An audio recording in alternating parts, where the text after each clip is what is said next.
Hello everyone, welcome to my YouTube channel. Christmas ദിനത്തോടനുബന്ധിച്ച് 6-ാം ദിവസം നമ്മൾ അനുസ്മരിക്കുന്ന ബൈബിൾ വചനം ഇതാണ്. Luke 1 verses 30-31. But the angel said to her, "Do not be afraid, Mary. You have found favor with God. You will conceive and give birth to a son, and you are to call him Jesus." ലൂക്ക എഴുതിയ സുവിശേഷം 1-ാം അധ്യായം 30 മുതൽ 31 വരെയുള്ള വാക്യങ്ങൾ. ദൂതൻ അവളോട് പറഞ്ഞു, മറിയമേ, നീ ഭയപ്പെടേണ്ട. ദൈവസന്നിധിയിൽ നീ കൃപ കണ്ടെത്തിയിരിക്കുന്നു. നീ ഗർഭം ധരിച്ച് ഒരു പുത്രനെ പ്രസവിക്കും. നീ അവന് യേശു എന്ന് പേരിടണം. Don't be afraid.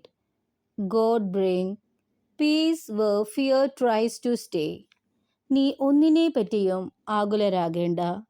ദൈവം നമ്മുടെ ഭയങ്ങളെല്ലാം എടുത്തു മാറ്റും. ദൈവം നമുക്ക് ശാന്തിയും സമാധാനവും നൽകും.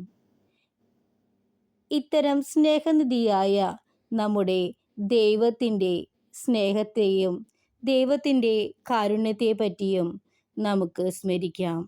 അതുപോലെ തന്നെ മറ്റുള്ളവരോട് സ്നേഹത്തോടും ദയയോടും കാരുണ്യത്തോടും കൂടി നമുക്ക് പെരുമാറാം. എല്ലാവർക്കും നല്ല ദിവസം ആശംസിക്കുന്നു.